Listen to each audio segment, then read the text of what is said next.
ঈদ শেষে ঢাকায় ফিরতে সড়ক, রেল, নৌপথে বেড়েছে যাত্রীচাপ। এর সুযোগ নিচ্ছেন বেশ কিছু অসাধু ব্যবসায়ী। তাদের বিরুদ্ধে রয়েছে বাড়তি ভাড়া আদায়ের অভিযোগ। সিন্ডিকেট করে দিচ্ছেন না টিকিট। অভিযোগের পরিপ্রেক্ষিতে অভিযান চালিয়ে মিলছে সত্যতা।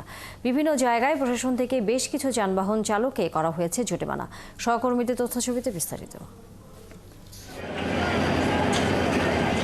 যাত্রীর চাপে কোনো ট্রেনই যেন তিল ধারণের ঠাঁই নেই। তাই জীবনের ঝুঁকি নিয়ে ট্রেনের ছাদে ও ইঞ্জিনে করেই ঢাকায় ফিরছে মানুষ। ময়মনসিংহ স্টেশনেও স্ট্যান্ডিং টিকিটের জন্য দেখা যায় দীর্ঘ সারি।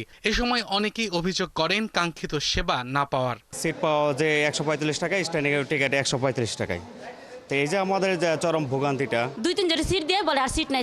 আমি 5 নম্বর সিট এলাম, আর সিট নাই। 60টার সিট কাটলে একটা সিট দে, আবার অনেক সময় দেয়ও না। গাজীপুরের ঢাকা ময়মনসিংহ, ঢাকা টাঙ্গাইল মহাসড়কে নেই যানজট। তবে এখানে রয়েছে অসাধু ব্যবসায়ীদের বিরুদ্ধে বাড়তি ভাড়া আদায়ের অভিযোগ। ডাবল ভাড়া দিতে হচ্ছে এখনো পর্যন্ত, আসার সময় যাওয়ার সময়ও। বগুড়ায় বেড়েছে যাত্রীর চাপ। টিকিট পেতে অনেকেই পড়ছেন বিড়ম্বনায়। মানিকগঞ্জের পাটুরিয়া ঘাটে পরিবহন ভাড়া নিয়ে নৈরাজ্যের অভিযোগ যাত্রীদের। যদিও প্রশাসন থেকে বলা হচ্ছে তারা অভিযোগের ভিত্তিতে ব্যবস্থা নিচ্ছেন। যাতে অতিরিক্ত ভাড়া না নেয়, এটা আমরা বিভিন্ন পয়েন্টে দাঁড়িয়ে যাচাই বাছাই করছি।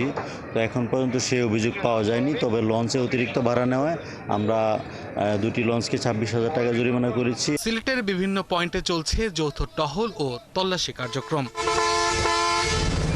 যানজট কিংবা কোনো দুর্ভোগ ছাড়াই রাজশাহী থেকে কাজে ফিরছে মানুষ। নিরাপত্তা নিশ্চিতে ও যাত্রা নির্বিঘ্ন করতে কাজ করছে যৌথ বাহিনী। এবারে ঈদটা স্বস্তি ছিল, কারণ ঈদের ছুটিটা অনেক দিন ছিল, যার কারণে অনেক আগে চলে আসতে পারছে। ফেরার পথে কিছুটা হলো একটু গাড়ির টিকিট অনেকটা হয়তো পাওয়া যাচ্ছে, কোনো সময় পাওয়া যাচ্ছে না। তারপরে অনেকটা আগের থেকে অনেকটা ইনশাল্লাহ ভালো যাচ্ছে।